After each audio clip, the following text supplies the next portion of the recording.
Welcome everyone to our webinar today, talking about how to create a true Omnicommerce experience. From Dynamic Web, we have Richard Lee, their product evangelist. Your phone is muted, but please put some questions in the chat and we will address those as you have them. And with that, I will hand it over to you, Richard.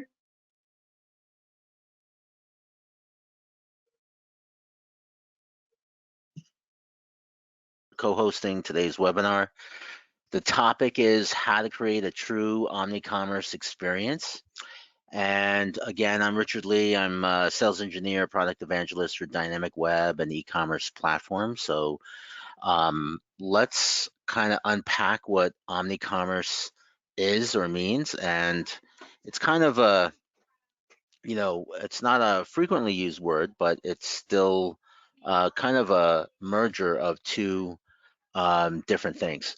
So let me paint that out for us on what that is, and just bear with me here, just preparing my, okay, great. So if you Google this Omnicommerce, like what is Omnicommerce, you'll get a definition that it seems like everybody references. And I'll just reference here, but we're gonna just change up some of the terms. So it's defined as an integrated all-channel retail approach that seeks to deliver consistent, seamless, personalized experiences that culminate in the secure, frictionless payments. Now, that's a lot of words, but basically, you want to have a smooth experience when you're working with or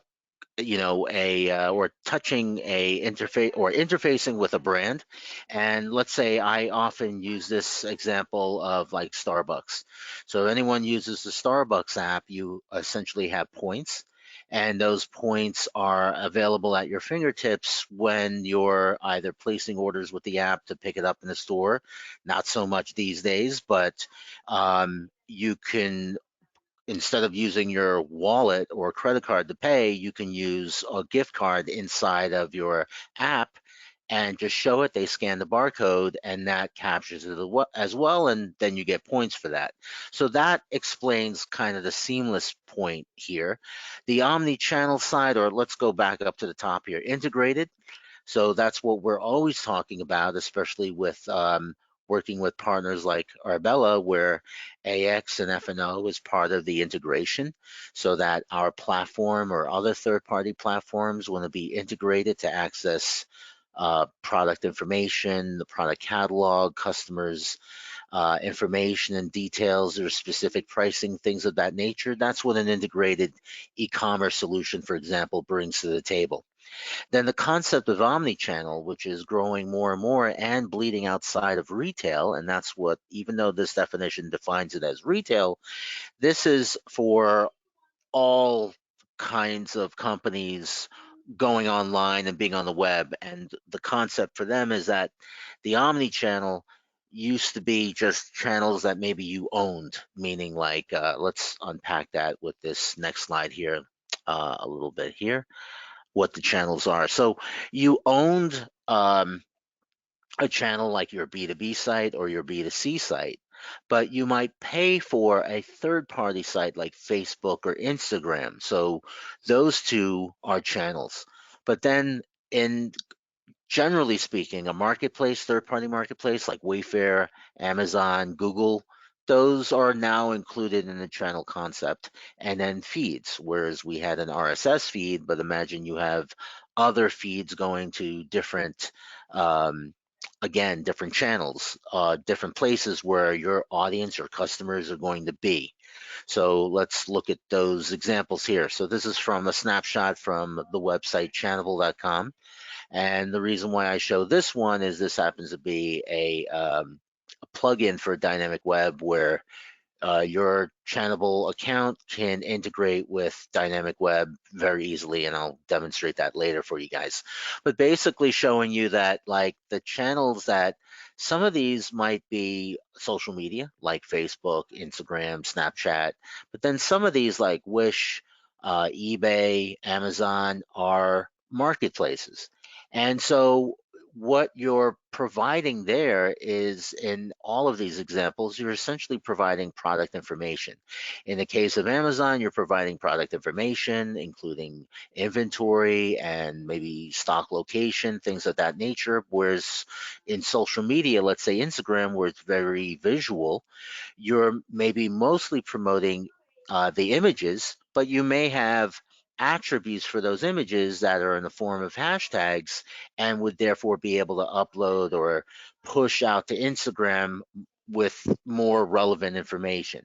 So that's what we mean by channels. And at the end of the day, in your your integrated solution needs to have this information probably sitting inside the product catalog, right? So in this omni-commerce or omni-channel environment, where you can use a third party company like Channable to take your product information and blast it to all of these different marketplaces or different areas where your customers are. If you're doing B2C and you're selling to a younger audience, then for sure they're on Instagram and Snapchat.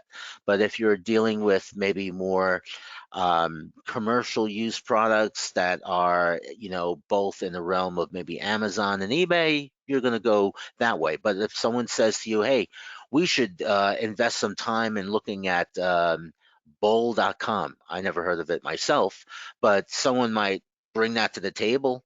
And an easy way of getting there would be to use Channable along with a platform like ours to push out your information over there.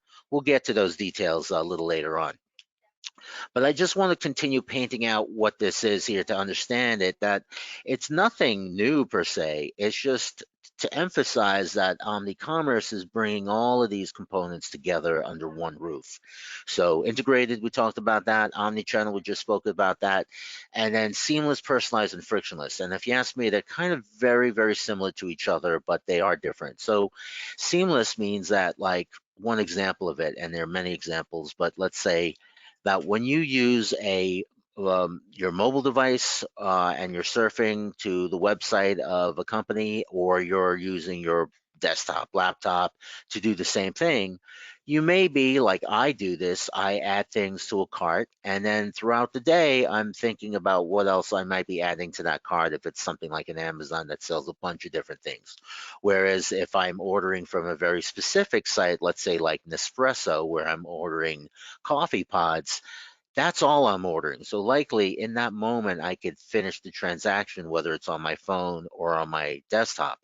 But the convenience and the seamlessness comes into play when that cart that I filled out on my desktop is also the same cart that's in my phone. And that's what we want. That convenience is also leads to what we call frictionless. And frictionless is just another, buzzword that people use for the things that don't annoy us, right? And so frictionless, what is annoying about frictionless, I have a slide for that here just to use some points to cover, is that we want some non-annoying digital experiences, or even frictionless is often spoken about in the brick and mortar environment. So you can imagine in a physical world what could be inconvenient. And that could be a sign at the top hanging above the aisle that says, this is where the bread is, and you go in that aisle and the bread it's not there. Not because it's all been sold out, just simply because it's poorly labeled. And the same goes for the web experience. What we're doing on the web is simply emulating what we want to happen in real life or in the physical world, even if it's not technically possible, at least in terms of customer service and hand holding and providing information and details and accuracy, so that when I click on a drop down that says mountain bikes, I get to mountain bikes. I don't get to another uh, piece of content, right? The other thing too is that frictionless also, and particularly for mobile, is that the mobile experience can't just be, oh, this is a mobile version of my website. It really has to be something that embraces what mobile brings, not just a smaller screen, not just something that's handheld. But if you think about it, when's the last time, maybe most of the audience may be using one hand to operate as opposed to holding it with one hand and using another finger to move things around. around. So that mobile user interface is what's going to be conducive to supporting a frictionless environment. And then, of course, speediness, right? We don't want, even on your desktop, your mobile device, we want it to be quick, because if people are just waiting for something to happen, they won't wait. They'll just double click and boom, they're gone to another app that will take care of things for them. Or they'll kick it out of memory and walk away and maybe return later, but then frustrated that they have to start all over again. So speediness is essential. And last but not least is personalization. So we all know that we're having a lot of data collected about us. So whether because of GDPR or Consumer Privacy Act, you sign up for an email and you know that there are all these restrictions, but at the end of the day, maybe you're doing marketing for the company, you know all that information that's collected about you or about the customers. Instead of just hoarding it and keeping it, wouldn't it be nice if you could use that for me, right? So personalized as in, you know me very well, how can you use that information to my advantage?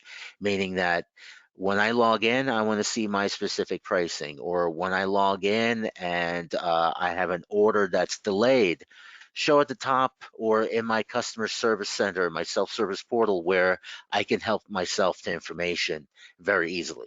So that, I mean, everything I just said here is all that we come to expect with the web today. It's just that you calling it in one fell swoop, omnicommerce, it combines omni channel as well as, let's say, e-commerce in a very simple way.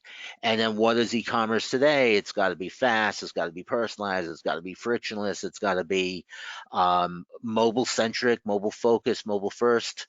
That's kind of the concept behind things. So let me now start to turn a little hard right here, and we're going to go into how a platform like Dynamic Webs is kind of situated between that for a long time. The long time being situated between data sources. Let me show you an example. Between data sources on the left, that would be in the Arbella world, that would be D365 FNO and AX. And for us, it's AX 2009 all the way to present day. That's how far back we go from compatibility. We connect using web services, so that even though we're not inside the ERP with a button that you click to get into the e-commerce, we're still be able to connect in real time as well as batch. So we can provide that live inventory lookup um, and other information that may change frequently or infrequently. What commonly is infrequent is product information. It's still essential and important, but it doesn't change as frequently as inventory, because it's not being pulled upon in the way inventory and everybody on your website pulls from inventory. And then on the far right, the channels, or the omni channels, as we're expressing in this webinar today, are the many places that information goes to. Now, I talked about it from a purely digital play, almost website versus mobile, but that's not the only two channels in the world. One of those channels, or actually we talked about third-party marketplaces as well, but another channel, we talked about social media, how we can push out to Instagram, Facebook, Pinterest, but we also have email marketing, which is a classic way of communicating. And it's more than just sending an email and the mechanics behind that. It's really about segmentation. And that's an important factor, is that we're collecting this data.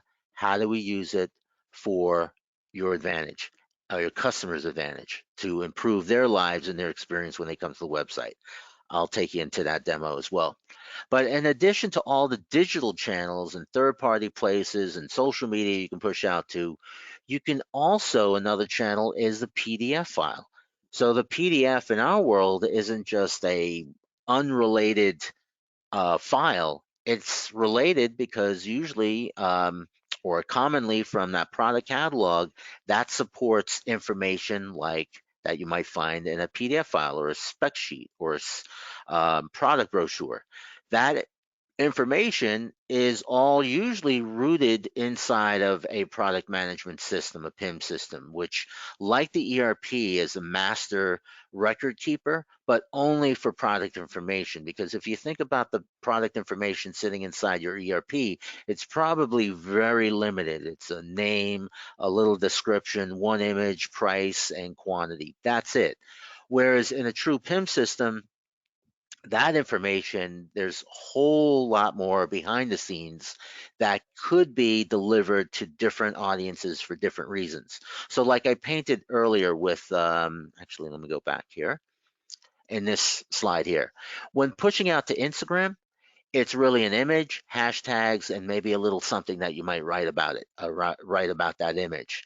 Whereas if you're pushing out to Amazon, you're wanting to provide even more information. And so from the ERP perspective, the ERP is probably not going to support Instagram right out of the box. And with Amazon, it's not going to be able to give enough information for Amazon customers to feel comfortable that this is going to be the right product for them. So that's why when I showed this, I talked about that the product catalog is the core of all of this. And that information initially comes from the ERP. Thank you to the integration, and then the product catalog sits inside of, let's say, an e-commerce solution like ours.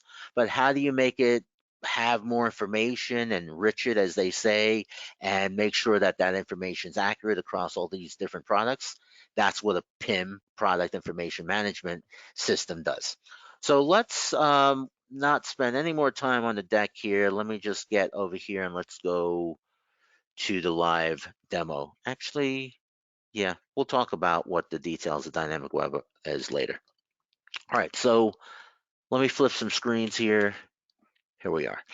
All right, so this is a live demo here.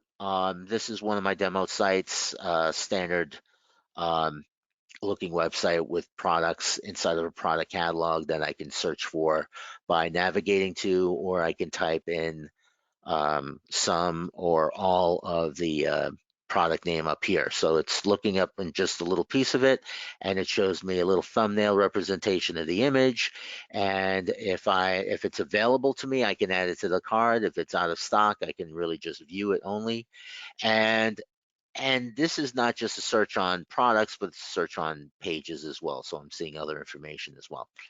But what I want to get at over here is a channel that helps with, like, kind of, in a way you could say it's seamless, but it's also frictionless, because the friction in, imagine, where I need to find out like what we did year to date or where my orders are. I want to change an address. I don't want to talk to somebody at the mountain bikes company. I just want to do it myself. So the frictionless way is to give them what's called a customer center. And that's a self-service portal. So self-service meaning that they help themselves.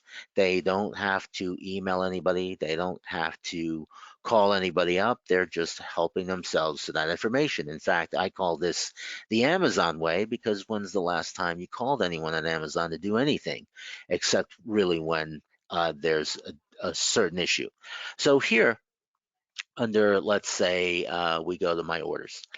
I can see, so that integration with dynamic web, let's say, that integration isn't just for present day activity. Certainly if we went live today and I placed an order today, not only will that order appear inside of my AX 2012, but it will also appear inside of my self-service portal. But what's also nice about an integration to our platform, to AX or F&O, is that we're able to look all the way back in time on whatever's sitting inside the ERP and expose that to the correct customer that's logged in based on their login. So this customer sees orders from um, last year, and this could be filtered to only show the last 2 years, the last 5 years, etc., from the my orders perspective. And it means that even orders that were very old, or let's say or not even that old, but were placed by phone, so therefore they had to be entered by hand into the ERP, but they're still in the ERP, still exposable in this case. So you could technically not only view an order that had been keyed in by hand, but you could even reorder from that order that you placed by phone, fax, or email. It's in the ERP, you click on reorder, and it adds all those items that constitute this order into the cart. And then at the cart level, you can tweak it from there. So maybe delete items or increase quantities and others. So that's a nice convenient factor. So we're not, that integration, again, just to hammer it in, is that for us, it's not just the present day transaction, it's also for historical information. And that also will be, that integration also impacts the marketing person or an admin on the back end. And when we get to the back end soon enough, I'll show you what how that plays as well. So that integration isn't just for the customer logging in and they're seeing their specific pricing in their self-service portal, but it also raises the tide for other features in the back end as well for different types of users. Right, and then the self-service portal also has things like your favorites list, saved credit cards. So they're not necessarily saved on the platform, but they're a token of it is, and it's pushed up to your PCI compliant credit card processor. And then things depending on your environment. If you're B2B, you want to do quotes, you could see your quotes sitting over here. If you maybe you're a blend of B2B, B2C, and you could do recurring orders. So these could be subscription boxes or I bought this cleaning machine, and every month I receive the liquid soap for it, so I don't have to just buy it every time. It's just being reordered for me automatically. And another place here where the integration helps as well is the RMAs. So again, this self-service portal has many different features in it, and it's creating a very frictionless environment. It's seamless, or it's somewhat transparent, if you will, as well, where I'm giving my customer access to the information that we kept about them inside the ERP in order for them to help themselves to do what they need to do on their own without it being, impacting our team, which we have now a very lean team and therefore can't be fielding too many questions or won't be able to do so very quickly. So that this is all kind of playing into the same overall concept and requirements to become omnicommerce. All right. I'll just pause from some water and just to reiterate, you guys feel free to ask any questions in the question box. Um, it's no interruption, and Dina will remind me or will interject when there's some questions in there. Yeah, So there's yeah. there's a question.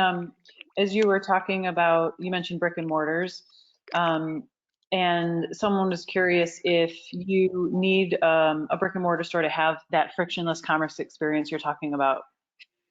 Okay. Thank you. So good question. No, you don't need that. I know that when you look up frictionless, it's kind of more focused in on the store of the future where you have Bluetooth beacons and you're recognizing people the moment they come out of their car in the parking lot and stuff like that. Obviously, the brick and mortar store is an old-fashioned way of commerce, and therefore the infusion of all of these new gadgets to track people in the store and all that are big and popular. But us being an e-commerce platform, so we have that e-commerce or more digital experience bias. It's all of the above. I it definitely applies to your brick and mortar store, but it's not a requirement. If you are simply a more virtual company and purely an e-commerce play, then your e-commerce, if you just focused in on speed, you'd already be head and shoulders above your competition for sure. So all the things that we're talking about here today do apply to brick and mortar if that is also part of your brand, but they're not limited to that. In fact, if you only focus on e-commerce, you probably have a lot of things to work on in and of itself.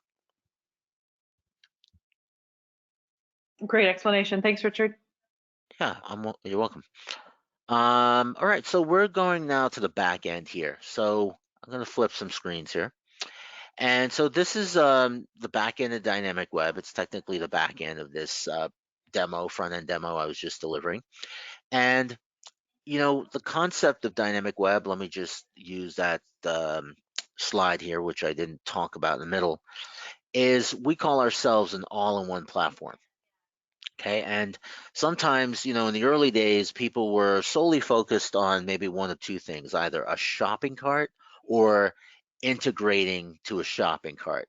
And we are fortunately way past that very minimal, starting point, because, a website alone, even if it's integrated, it doesn't mean that it's going to have all that it needs to succeed. And what it needs to succeed are content management, e-commerce, and the mechanics related to that. It also needs marketing, and we'll talk about what that is. And we're finding, and I believe that the PIM is like e-commerce of the future, right? Product information, right? And let me touch upon each one of these right now. So on the content side, that's how you add content. Now, from a product catalog that comes out of your ERP and it's integrated, the belief is that, oh, well, that content just is dynamically driven because of this database where the product catalog is in. That's true. But in addition to that, you don't just have the product sitting on the page, you have an interface and you have other you might have static images or static content like the About Us page or job listings page. So it's content that you might add, but it's not driven necessarily by a database or something like out of the ERP or CRM. So that's content management. We'll dive into that.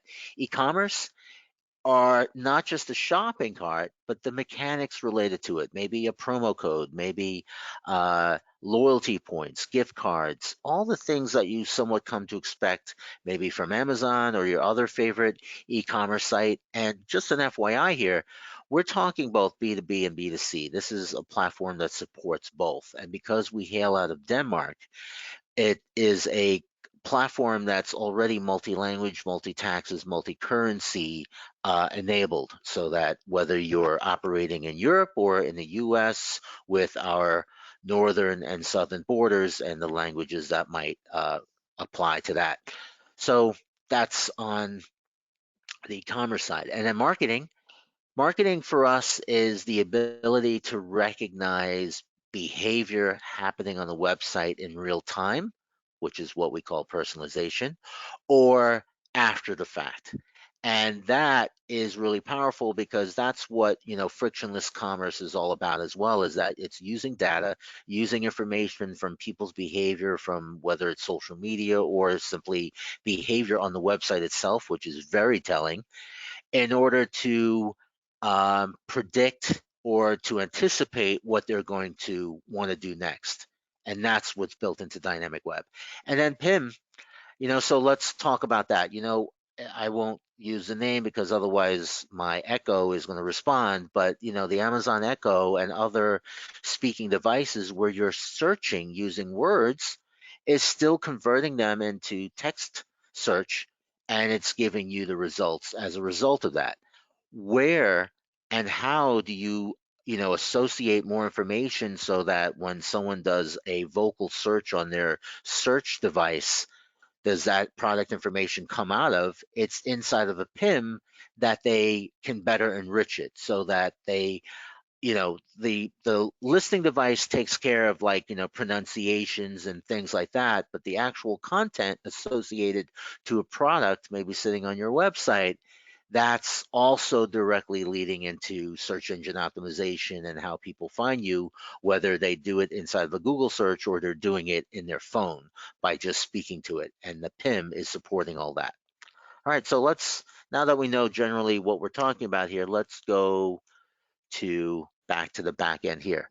So in that concept of all-in-one, we're including content management, e-commerce, marketing, and PIM all rolled up in one.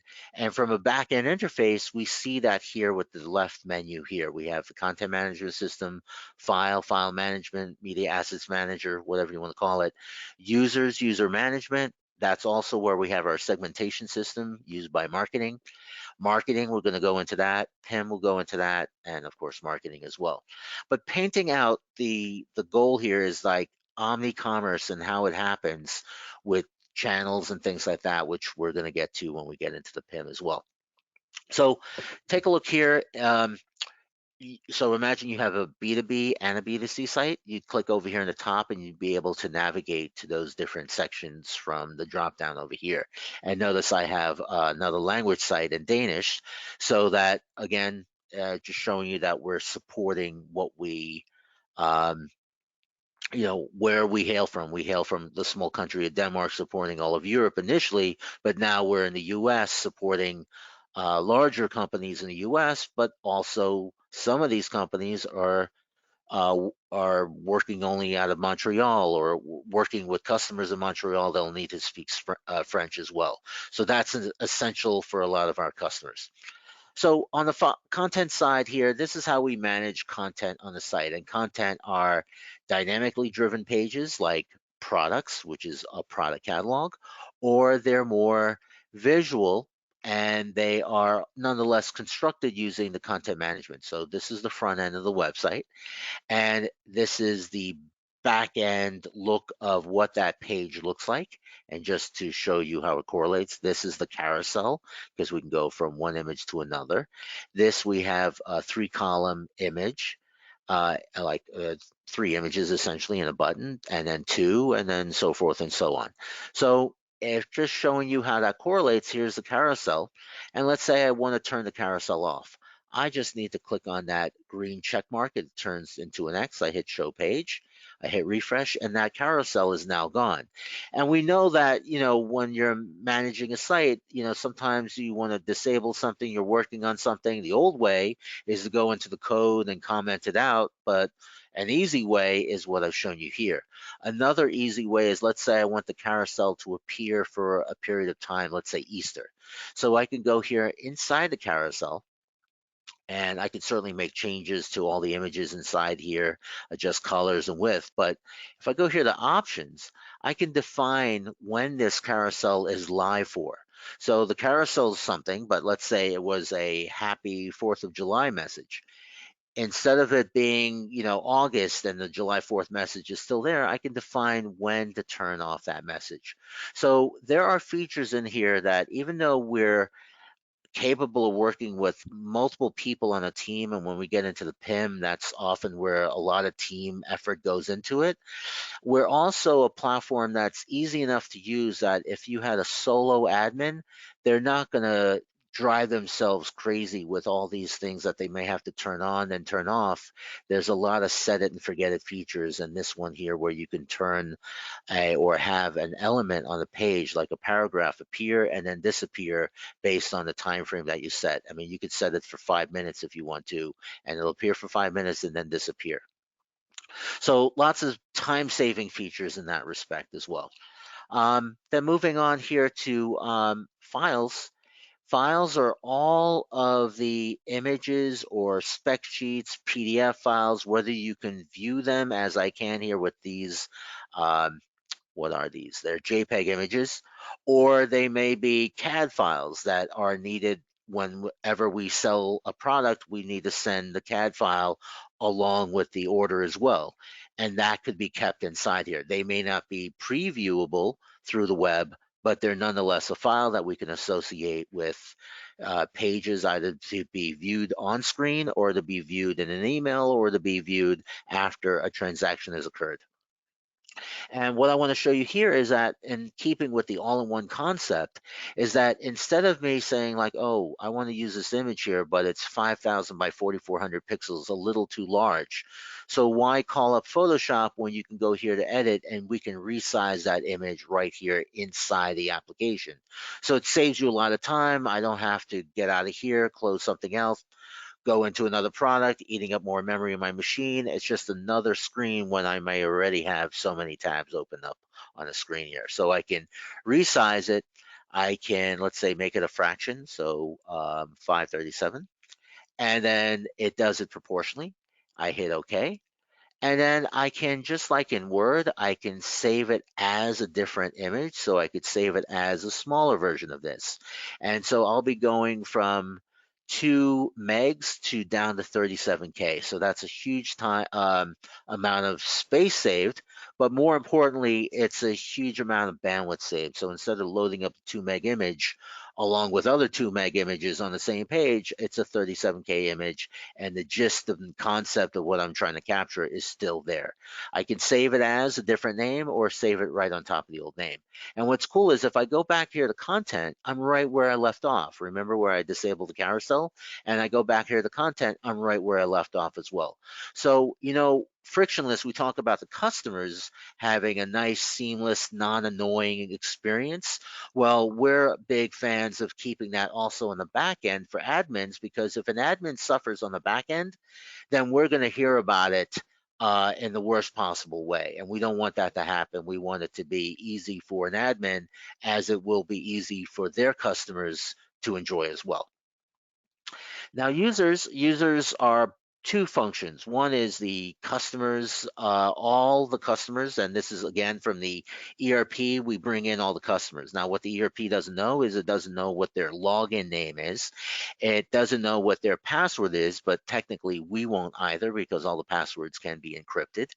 But it also now has, so that's information. So the ERP or CRM knows this is a customer, this is their trade agreement, this is what they last bought, and this is their history. But it doesn't know things like, did they add this item to their favorites list, even though they never bought that item before? Did they view this page? Did they show up on their mobile device, and Android specifically, on Christmas Day, or did they show up because of an email campaign? Things of that nature, where it has to do with both marketing aspects of your website as well as them coming back to your website, and then when on your website doing all sorts of behavior that are non-transactional. There may be micro conversions, things leading up to the big conversion, like buying something, or browsing and maybe adding things to their favorites list. And that's what this user section can do as well. And it's what we call a smart search. And this, in my opinion, is one of my favorite features with dynamic web, because I haven't seen this in another place, and having done marketing for another company that uses like a MailChimp and then an e-commerce platform and maybe two other things, correlating that information in one place is so time consuming. You don't want to do this at all. But when you see something like this, I think you'll be very pleased with it. So let me just show you examples of what's possible with this. So imagine I'm a marketing person. I'm given access to the back end of Dynamic Web. Normally, I would have to ask my ERP analyst to dig out information that's sitting inside the ERP. But this is another area where that integration to dynamic web, it not only raises the tide for the customer logging in and seeing their specific pricing and live lookups, inventory, and things like that, but the admin, the marketing admin on the back end, doesn't have to rely on an ERP analyst to dig out the information for them, because that person's busy. That person doesn't necessarily have to support you, and you want to be autonomous, and here you can be. And so I can dig out, like, hey, I want to find all the people named Richard and send all those people a happy Friday email. There's playful companies like that. They get to do that if they have a tool like this. But I'm looking at it more from a strategic sales perspective. Maybe I want to share this information with our sales team or maybe our dealer network, to let them know, like, hey, this is behavior that's happening on the website that's non-transactional, but you might want to know about it because you may have an idea or an inkling of what this means.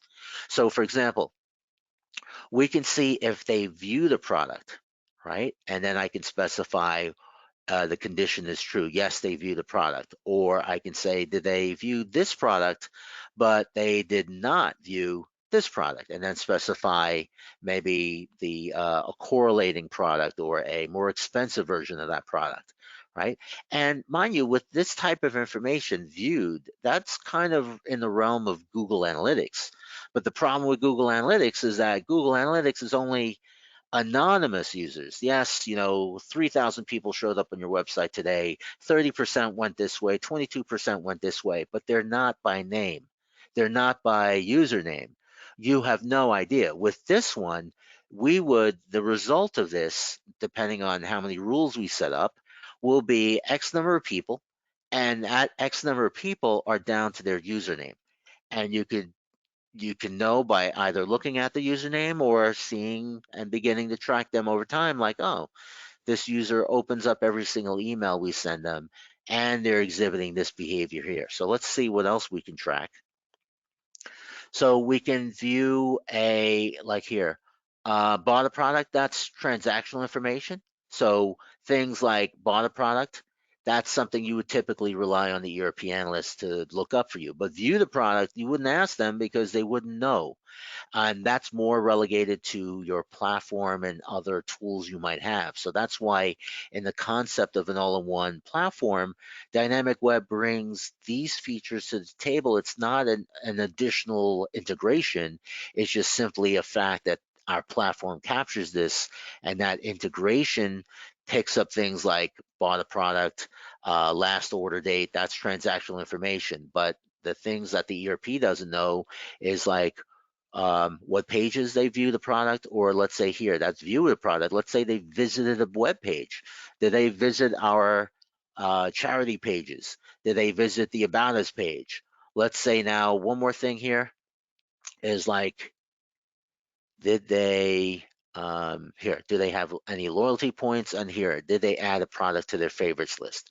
So whether it's all of this behavior or some of this behavior or a different rule, you can have many, many, many rules that define either one dimension or multiple dimensions. And you could say, well, they must, all of these behaviors must apply. So when when you do a search, the more search criteria you use, it's going to have a more narrow focus. But even though it's a narrow focus, this is very specific behavior that you're identifying of very specific users. It's not like Google Analytics where you don't know who it is. In this case, you do know who it is. And the reason I show you this is where, again, with the personalization, that a customer knows you're collecting data on them. Now use it for my benefit, right? You know I bought this product, and you have an extended warranty. You have a lot of accessories for it. Tell me about them. Don't make me go look for them, because I won't. I'll just assume you don't sell it because you're not promoting it to me. But with a solution like this one, we can say, all right, this person bought this product, and we could start sending them the extended warranty reminder. And what's beautiful about this particular smart search, or any smart search, is that the moment they exhibit a behavior, so let me delete all of these just to show you. Let's say the behavior is, I want to send an email to all the people who bought a product, but the condition is they didn't buy a product. So all the people who did not buy this particular mountain bike, I'm going to send them an email. Okay. Now, what's cool about this, and this is what leads into the automation aspect of Dynamic Web, is that the moment they buy this product, they're taken off of this list. So they're not going to be reminded like retargeting. It's like, hey, Richard, don't forget to buy this welding equipment. It's like, guys, I bought it already. Stop reminding me. This one is, the moment they buy this product, they will no longer get any email campaigns driven to them because they bought the product or because they didn't buy the product. And then the moment they buy it, they're taken off this list. That doesn't mean they're not added to 20 other lists, but at least it's intelligent enough to not keep sending them things that are no longer pertinent to them. And that's the idea of the smart search. And that definitely leads into personalization and how we know what you've done, and because of what you've done, this is the upsells, these are the cross sells, these are the extended warranties, these are other things that we can bring to your attention that you might find interesting. All right, quick pause here for some water. Any questions out there? Yeah, Richard, there's another one. So you were talking about You talked before you talked about the platform, you were just talking about Omnicommerce kind of bigger picture. Um, so I think if you could clarify, do you need a platform to do Omnicommerce, or kind of where does that start and stop as it relates to what you're covering? Yeah, that's a good question. So, obviously we work for a platform company, but I'm trying to be objective here, and the answer is no, you don't need a platform to do it. What's nice about a platform is that, let's say you were late to the game of digital transformation. So if you're late to digital transformation and you got a lot of catching up to do, a platform is like the only way to leapfrog over everybody very rapidly. So that's why I think a platform is a good thing. But a platform isn't the only tactic and approach to do things, especially if, let's say, you're late to digital transformation, but you also want to move in baby steps. You don't need to do everything best practice right from day one.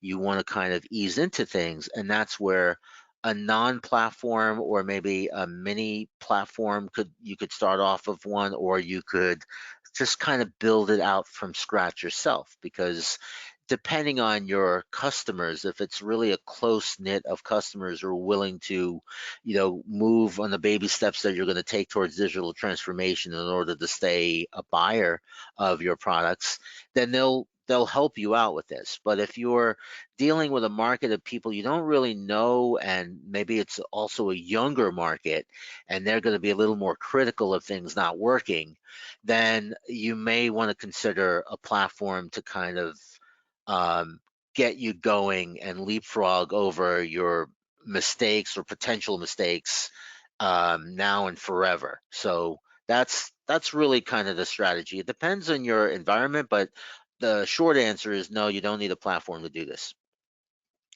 but it could make things easier. Yep, makes a lot of sense. All right, cool. So moving up, moving on here, and also wrapping up very shortly is e-commerce, right? And this is where, an e-commerce solution like ours, this is kind of the meat and potatoes.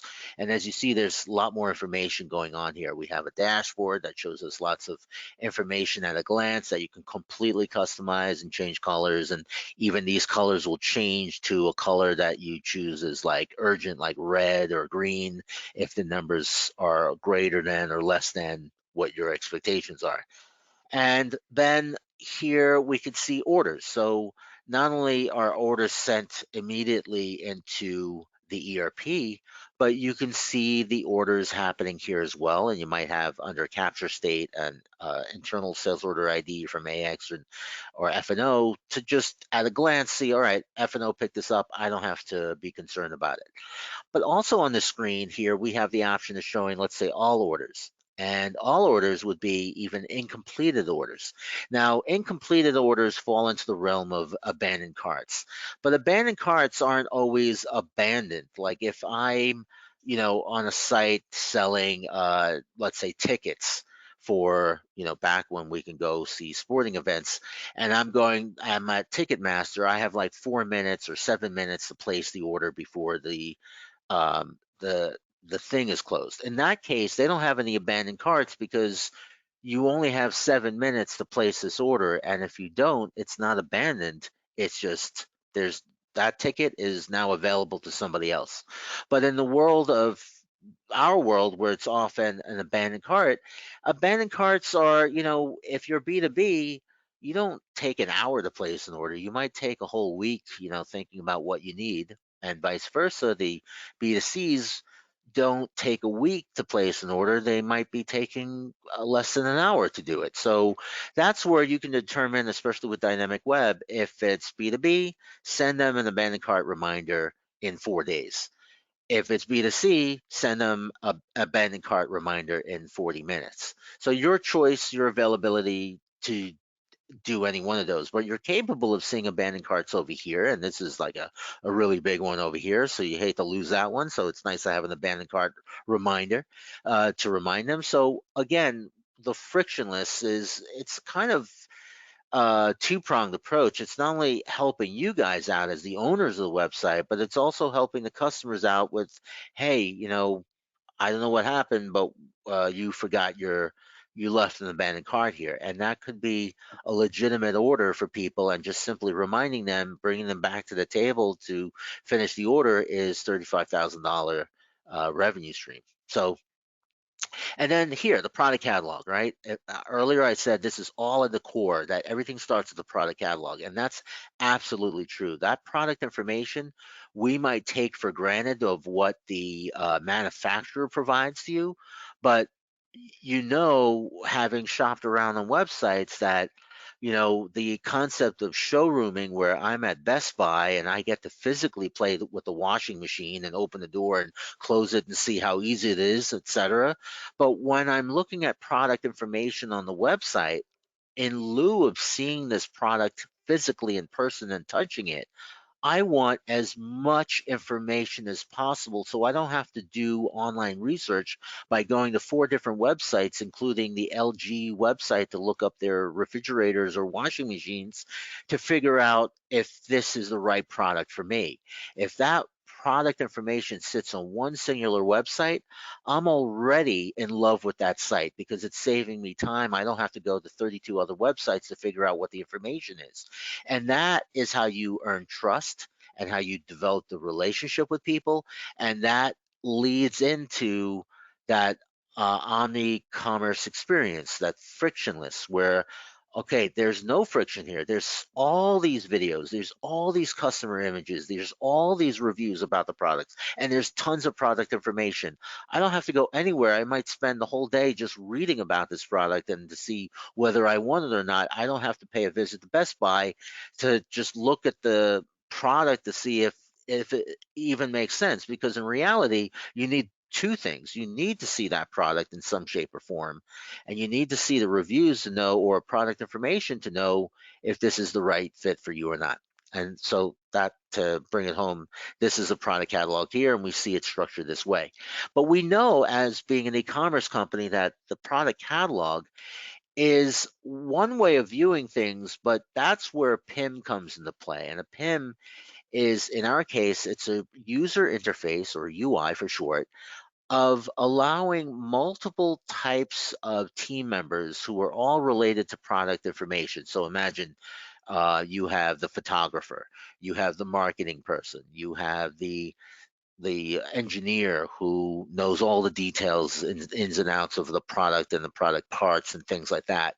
So you have a bunch of different people who may have been given back end access to the website, or maybe not, and they need ways of getting into the product information.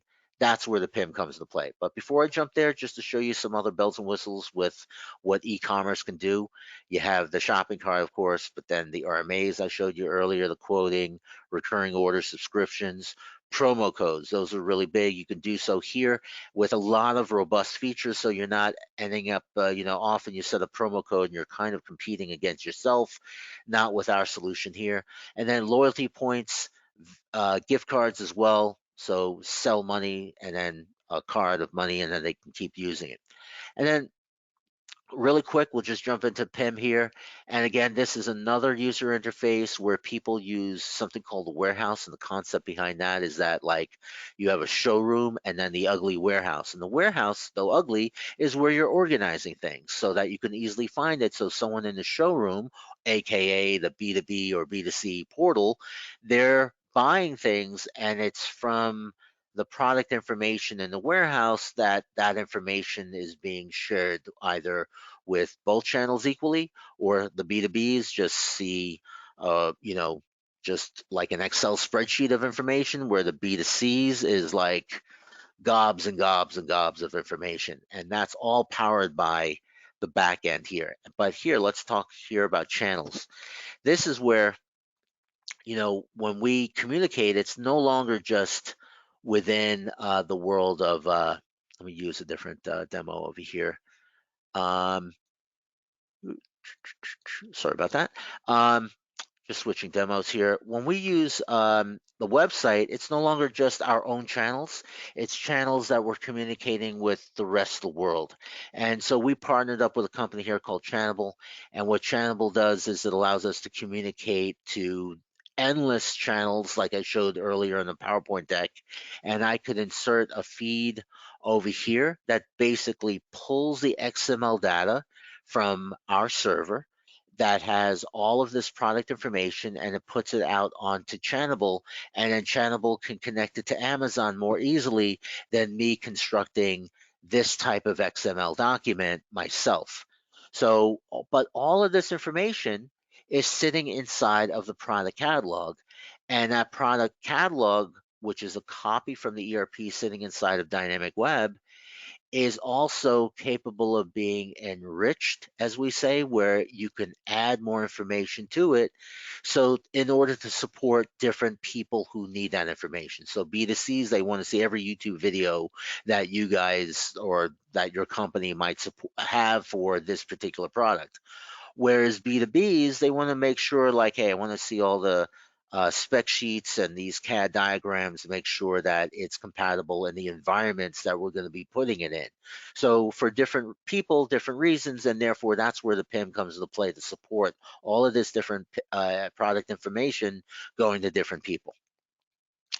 And then last but not least is marketing. And marketing, like I was showing earlier, where we can create a list of people that's very targeted. We can create content in a content management system, such as, let's say, a newsletter, and I can create and modify that newsletter here. And then inside of marketing, I can say, I want you to send this extended warranty email to all the people who bought a product in the last 6 months and when that warranty would be applicable for the extended warranty, and send them that email over and over until they purchase the warranty. And like I mentioned earlier, the moment they're getting these email reminders, and maybe after the seventh reminder, 7 weeks in, they decide, all right, you know what, let me get that warranty. They buy the warranty and they're taken off of that list. And like I painted earlier, they're not just taken off that list, they may be added to another list. Okay, now that you got the extended warranty, now that you're going to use this product solidly for the next 2 years, let's talk about all the accessories that we sell for it. So no matter what the product is, you can sell your own accessories, third-party accessories. If we're selling bikes, it's of course helmets, it's gloves, it's water bottles, it's um, computers for your things or other apps, or maybe even just trips and bike trips. We might resell those as well. So on and on and on. That's what's possible, and that's what I'm just trying to paint here is that omni, like omnipotent, is like it's all knowing. And in a way, a platform does support that. Yes to the question, you don't need a platform, but in the case of a platform, it brings a lot of things to the table for you. So you don't have to know that they exist. You can just start using them. Because if you never knew what a PIM is, or never knew what it does and how it could be beneficial, you'll just have a product catalog that is so big and bulky, it may be slowing down your e-commerce solution. So that's why I say that it's like a platform gives you the things that you didn't know you needed. And that's often a blind spot for all people, especially in development of a solution like this one. So I hope you got in a gist of how you can create an omnicommerce experience by the integration, by having omni channels to communicate to, having the product catalog that's structured in a neat way, and classification, and something that makes sense to you and your team, and then being able to push it out to different people, not just in real time, but pushing it out later as a marketing campaign, or um, other other features that you want to apply to the site.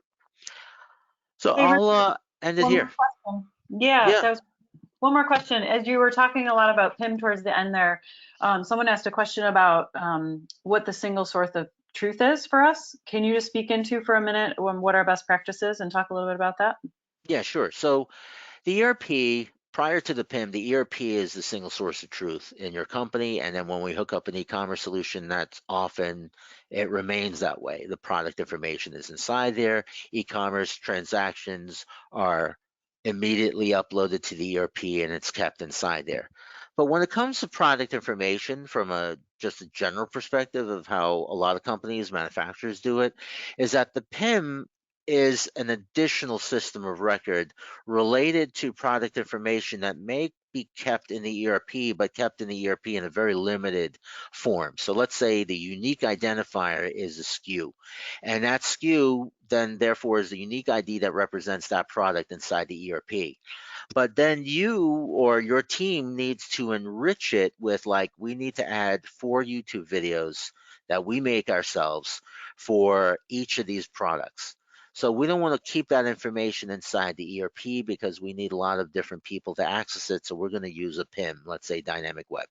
And so that PIM now is what you're using to add 4 YouTube videos to each of these products.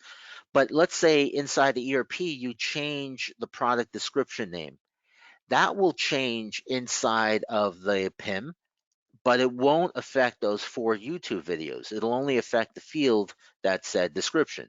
And because that SKU referenced that change that happened inside of the ERP, and just as a side note, that our integration for the infrequent changes, like the changes to product information as we're discussing, could happen every 5 minutes. So even though you're not logged into the front end, every 5 minutes on the back end, that product information changes. So we still retain the minimum fields. Let's say 5 fields came from the ERP, and we're still using the same SKU to